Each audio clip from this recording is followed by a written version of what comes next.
It's been almost a full year since I uploaded my first part of my Phantom Hourglass video. Since that video was meant to be for Zelda month, I thought, might as well make this one for Zelda month too. But before I start this video for real, however, I want to make a quick warning for those who haven't played or watched the latest video that I have covered on my channel. If at any point of the video you would like to stop watching it for spoiler reasons, go ahead! I will talk about the full story in moderate detail to cover everything the base game has to offer. So if at any point you are interested in trying the game out for yourself, then feel free to leave this video to the side and pick it back up whenever you're ready. The rest of the video is just going to be story spoilers if anything, so the video officially begins in 3, 2, 1. Okay, let's go. So, last episode, Link just solved the mystery of the ghost ship, a horrifying entity that makes ships disappear, never to be seen again. My save file opened me up to the Temple of the Ocean King, so I led my way out of the monster-infested area until I was stopped by a man who wanted to feed me information for a price. The man told me about an island that hosts a super interesting item that was located in a specific area. I couldn't mark it down on my map at the time, so I had to wait until the discussion was over before I could write down where the island was.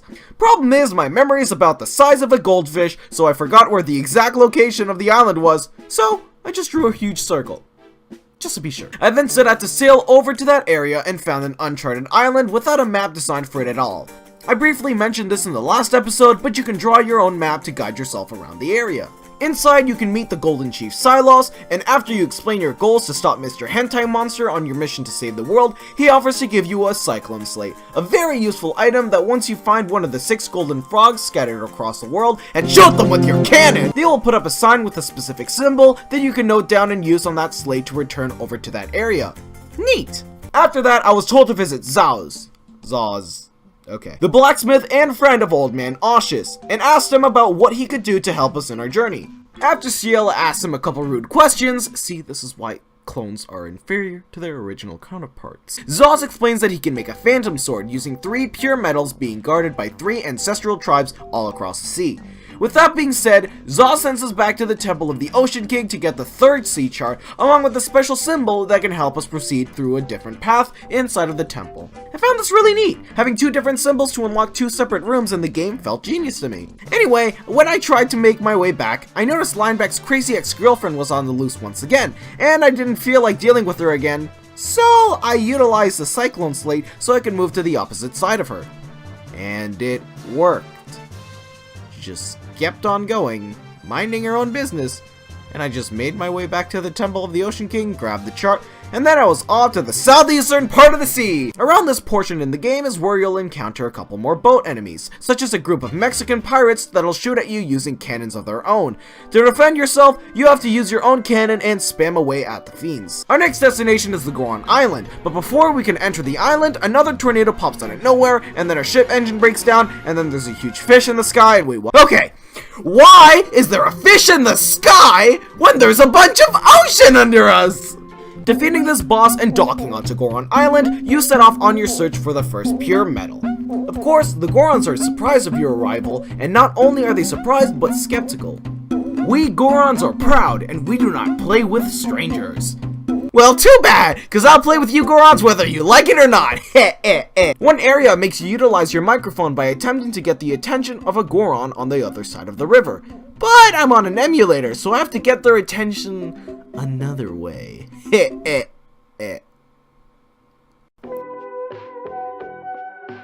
And so I surely cannot tell you that our elder's house is up there. After not having been revealed the whereabouts of the Goron Elder and finding him coincidentally, we question Bigoron, clever name by the way, about the whereabouts of the pure heart, I mean metal. The Goron Elder is not so trusting however, and asks of us to become a Goron first before he can reveal the details of an outsider. So how do I do that? Do I just put on a mask and... The first task he assigns us is to talk to all the Gorons on the island. Talking montage!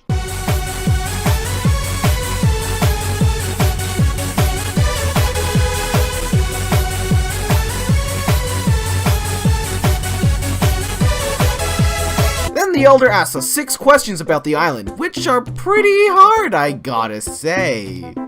After answering all the 6 questions correctly, the Goron Elder asks us for a payment fee of the exact amount of rupees he gave us, and then tells us we are free to take the pure metal now that we have proven ourselves as a true Goron.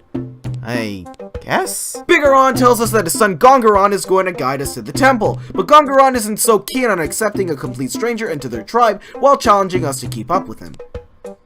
Why are we still here? Just to suffer? So after this nerd made us chase him across the island, we eventually chase him up to the temple. Upon entering the temple, you realize that Gongaron is nowhere to be seen. Beware of the falling sand. Maybe it's like Mario?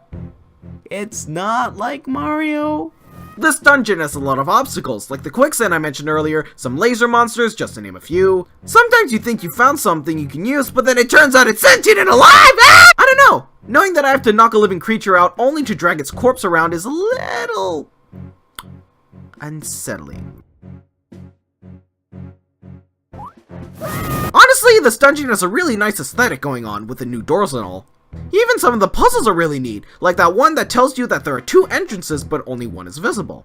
Then going off from the information you got from the other room, you can deduce that there is another exit close to the one you recently opened up, so you have to throw a bomb right next to it to open up the way. In one of the rooms, you'll find poor little Gongaron trapped behind a pool of quicksand, begging for us to save him by finally using the Goro honorifics. Well, excuse me, but I'm not gonna let you get off that easily. I said no! I said— Oh, guys, look, turn around, dude, what's this?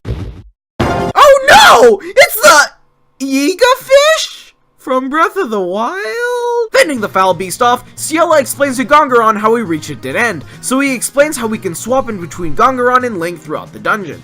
This is the coolest gimmick for a dungeon in this game in my opinion, because you get to mix in between both the Goron and Link to get through the dungeon.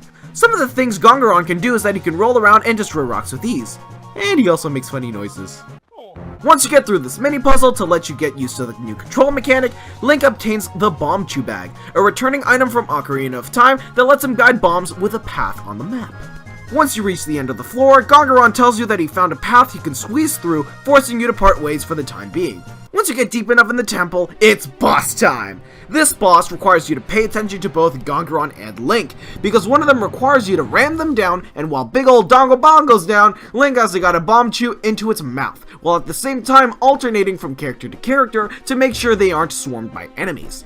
Once you defeated the boss, Gongaron tells Link that he's off to go get the pure metal. Following behind him, the door's shut, and the bridge behind you pulls back. It was a trap! Dongo Bongo was alive! Abuse its new weak spot and move on to catch up with the Goron child. Once you meet up with him, he introduces you to the Crimsonite, a pure metal that the Gorons have been protecting. Then, he tells you to visit his house because Bigoron has something to give you. The Big Goron Elder gives you 200 rupees as a parting gift, making up for the money he took back from you way back at the start. I still haven't forgiven you, though. Off we go! Back into the deep blue sea! Trying to navigate my way through Jolene, I get swarmed by a bunch of eyeballs and a golden frog. Prioritizing the frog, I get a new symbol which doesn't take me long to use because the eyeballs were a distraction for Jolene so she can catch up to us! You can't run? Well, I have news for you, buddy! Psych! While we wait for the Jolene storm to pass by, I decide to visit one of the nearby islands that looks like it's shaped like a DS? Light? Arriving on the island, Link meets a couple Gorons talking about how busy they are while their dad sets up their brand new Goron minigame. Nothing here but a bunch of Yiga fish. I start to iframe the Yiga fish, and after defeating them, I get a Gurge gem and powered off the island. Maybe Jolene disappeared while I was gone. Success! My shelter plan worked! Somehow?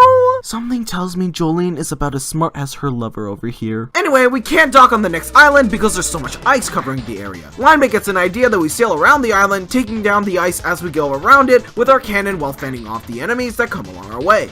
After successfully sinking the ice back down to the bottom of the sea, we land on the island where we meet a new type of race, the Inuki. Finally, some originality! This race of creatures are also holding a pure metal in their temple, but there seems to be trouble brewing in the village before we can storm that temple. Talking to a couple of the island's inhabitants, you can learn that there's not only a tribe of Inuki, but a colony of Yuk that are mortal enemies of these Inuki. In one of the houses, an Inuki tells you that one of these Yuk have snuck into their village. I thought it would be a fun idea to tease him by saying that I was the Yuk, but he didn't take that very well.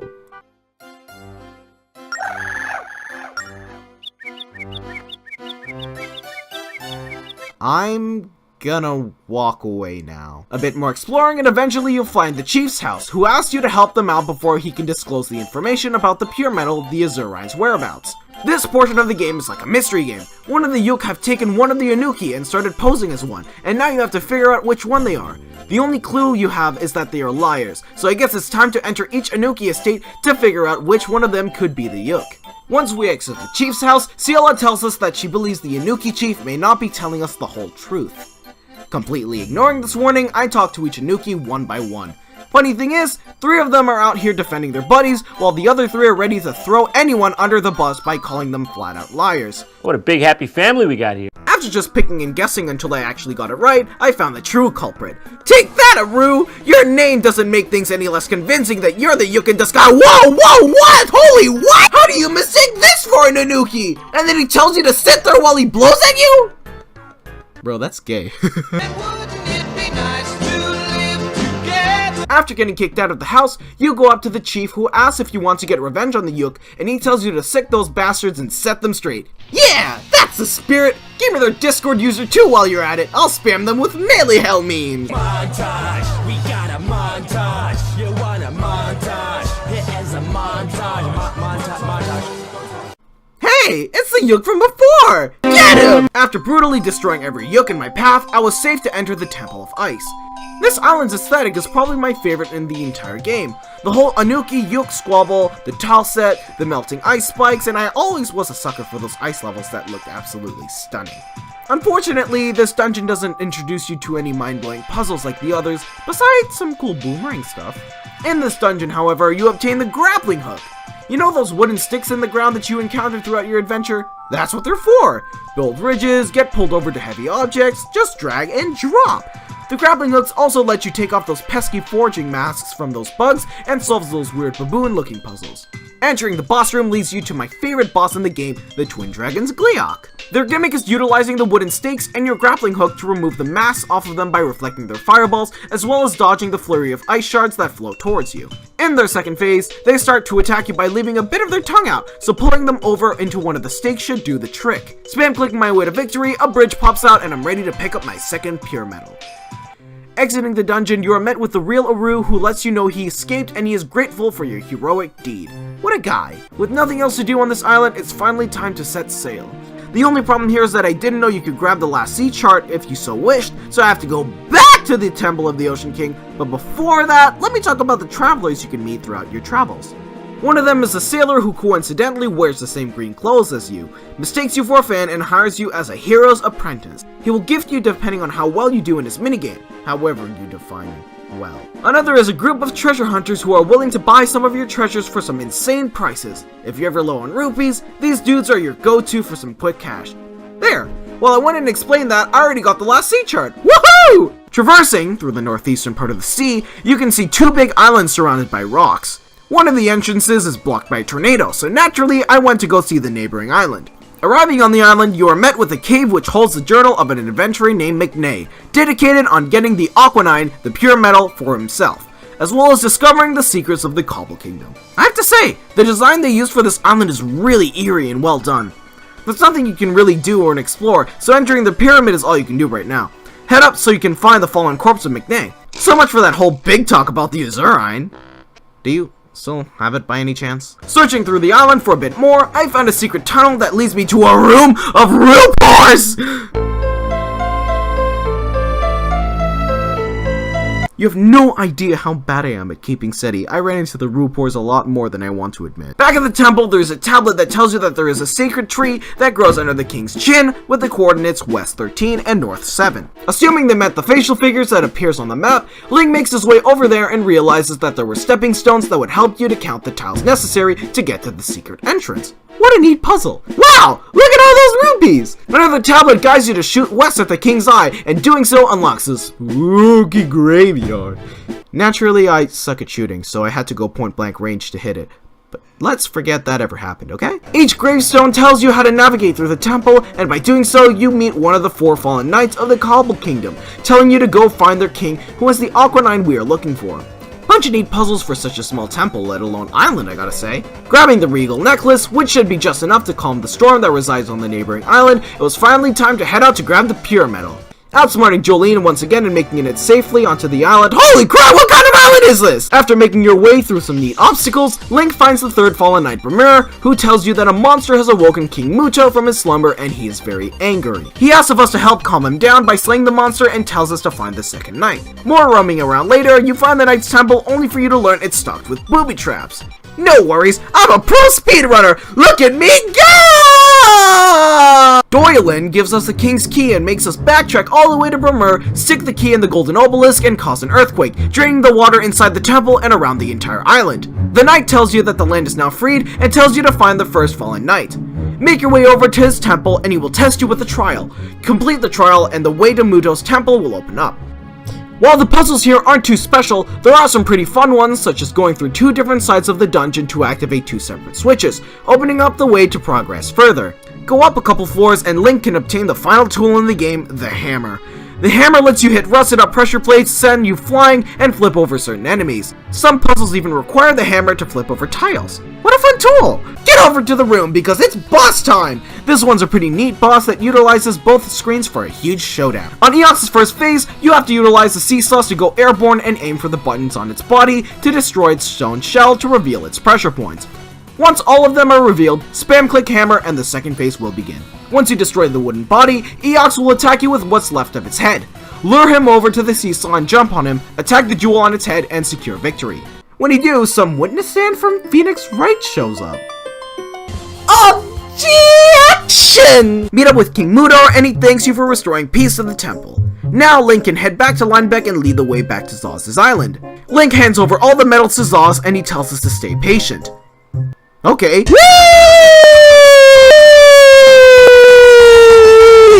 A letter from me?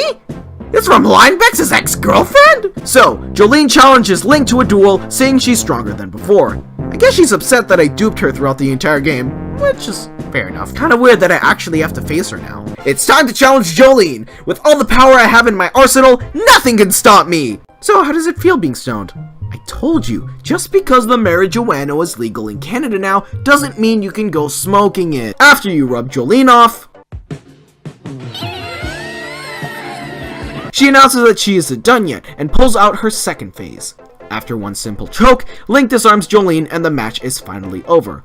After Jolene parts ways with you, Ciela asks Linebeck about his past with Jolene. Apparently, he rammed into a monster with his boat and then traveled with Jolene for a while. Turns out he was just trying to run away and lost control over his boat, however, and accidentally rammed into the beast. Still, Linebeck didn't want to travel with Jolene any longer, so he took off with some of her You did what? I guess it's time to go back to Zaz now. Hopefully that battle was enough to give him the time to craft the Phantom Sword. Zaz hands you the blade portion of the sword, explaining that you must return to Oshus and he will merge the Sand of Hours that will complete the Phantom Sword. But before that, I need to visit that legend himself before we do anything else.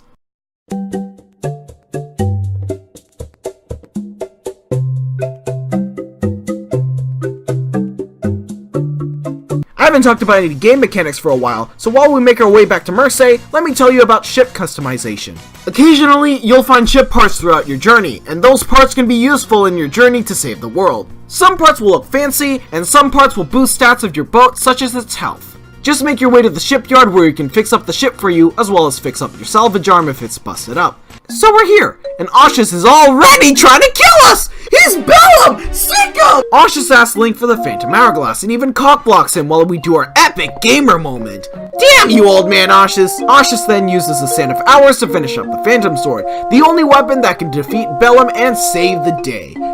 Also comes with a neat cutscene. It's finally time to storm the Temple of the Ocean King, except this time we can now kill the Phantoms!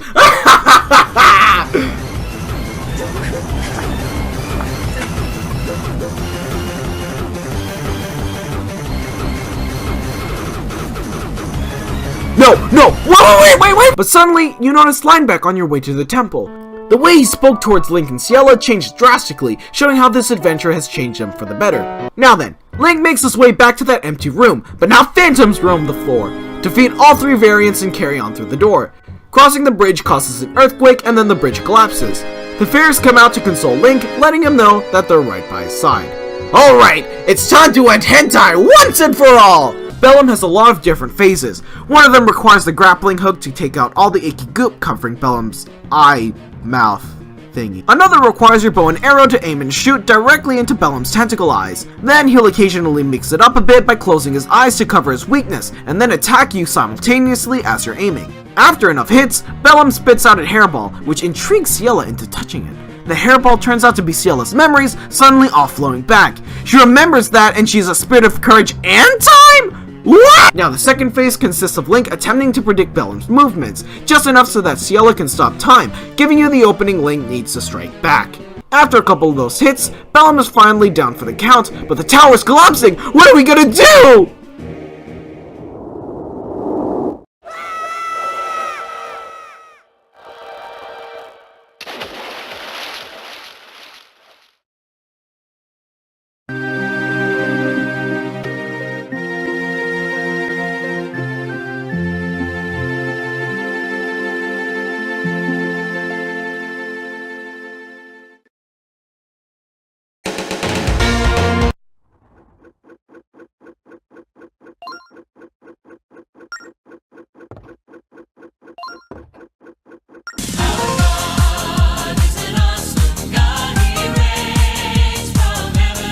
Ashes teleports us to safety, and then Linebeck wants to show Link something. Suddenly, Tetra's lifeless corpse starts glowing, slowly regaining her color back.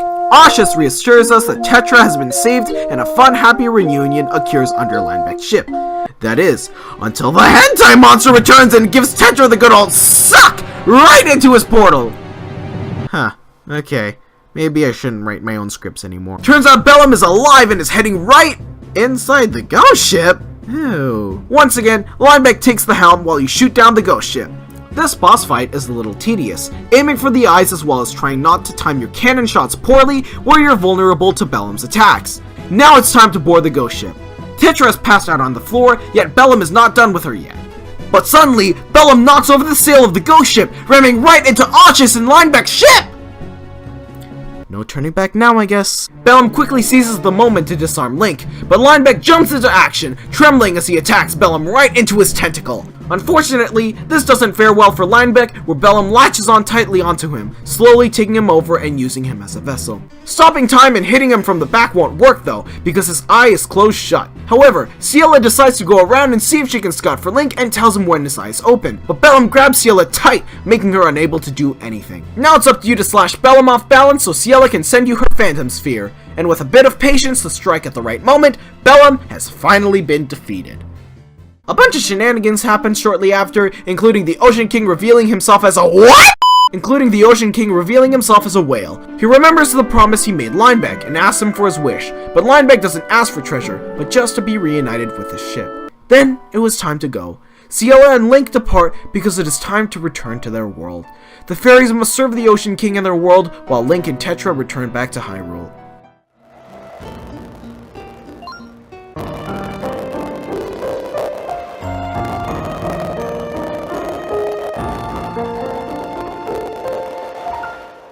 Wait, did his face just compress? Link and Tetra wake up on a completely refurbished ghost ship, and are reunited with their good old crew members from Wind Waker. Tetra scolds them for not looking for them, but one of their ship's crew members informed them that it's only been 10 minutes since their disappearance. So what you're saying is it was all a dream?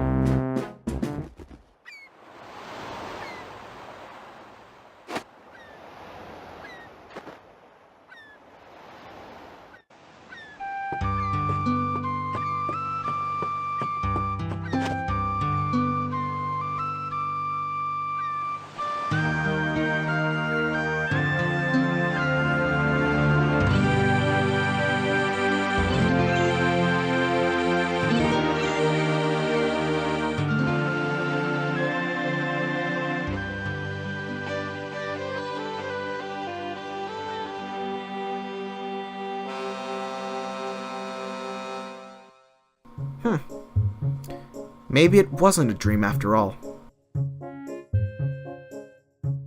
Final thoughts? So, after going through the entire game and really looking through all its pros and cons, does Phantom Hourglass really deserve the recognition it has received? Well, yes and no. A lot of the design flaws of this game are pretty bad. Let me explain. One of the prime examples I can really show for this are its story, and how after you collect the 3 fairies and defeat the ghost ship, you are met with a new task, which is to save Tetra by defeating the big threat of the world, Bellum. In other words, this is just 3 more dungeons. After this point, this transition to the story was kind of poorly made because it feels like you collected all those fairies for nothing and they really didn't provide anything material.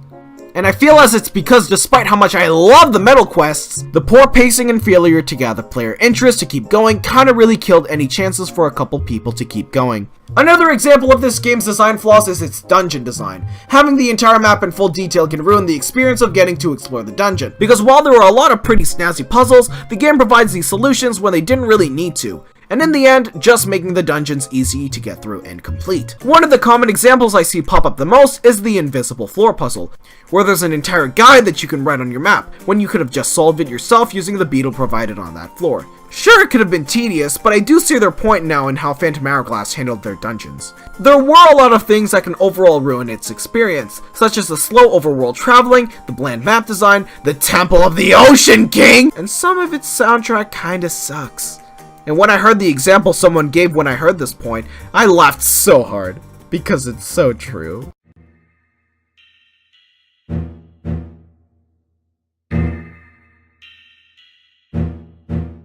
Remember, I said some. A lot of the soundtrack has some huge bangers. And I agree with all these points, and these points make sense. But still, as biased as I may be, I still feel like this game has enough pros to at least give it a go. Despite the maps being extremely detailed, it's still rather fun to explore them and see what you can find. Some of the dungeons, such as the Goron Temple, utilize this map function really well, so hey, maybe these detailed maps aren't all that bad. Whether the puzzles were done right or not, I felt as there was a number of pretty entertaining puzzles that still made dungeons pretty fun to go through, even though the dungeons are less exploring and more following a path from the map. Speaking of the dungeons, a lot of its concepts were pretty interesting. While sure, some of them take elements from existing Zelda games, having themes like fire, wind, ice, and invisibility. They made for some pretty fun looking and feeling dungeons, with its unique and colorful tile set, which is kind of hypocritical on my part since I was talking about how poor they were designed. Even the Temple of the Ocean King has its good sections. While it was tedious to go through the same dungeon 5 to 6 times, you have to admit, they did a couple things right, mainly its stealth theme. Imagine if the map didn't show the phantoms. That would be pretty scary, wouldn't it? Not knowing when they'll strike, not knowing their patterns, but still, the old Whale's Temple had some pretty cool ways to really amp the stress and strategy in how you tackle each floors. Visual, audio, invincible enemies, and a time limit. This can bring up either tense moments or just moments you wish you weren't playing the game, which is fine too. I'm just pointing out that while these themes have their flaws, they can also be looked at in a positive light as well. The bosses are something I praise hardcore about this game, and are probably the most entertaining parts of this game.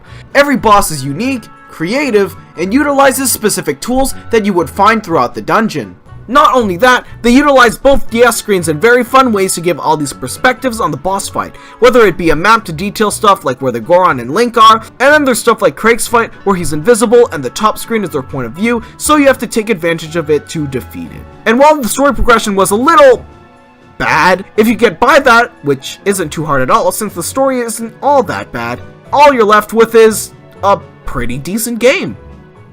In conclusion, Phantom Hourglass is a pretty decent game. It messed up in a lot of really important departments that were deciding factors on whether the player would be interested to continue or not. But for what it's worth at least one playthrough. It's far from the worst thing in the world, and while I can't argue about its title for the worst Zelda game, because I haven't played enough Zelda to gather an opinion on that, I can say that for my introduction to the Zelda series, this game did a good job to show me what Zelda could do, and how there's plenty more in store in the other games. I hope you enjoyed, remember to like, comment, and subscribe, and I do hope to see you all in the next video. Bye!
Aushus asks us for the Phantom Hourglass, and even Cox blocks us.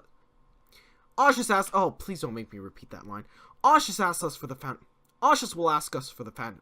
Aushus will ask Link for the Phantom Hourglass, and even Cox block. Oh my god, I have to say that 3 times. Aushus asks us for. Aushus asks Link for the. Aushus asks Link for the Phantom Hourglass, and even cock blocks him while he. Aushus asks Link for the Phantom Hourglass, and even cock blocks him while we do our epic gamer moment. Damn you, old man Aushus! That was so half-assed. Aushus asks Link for the Phantom Hourglass, and even Cox block. No!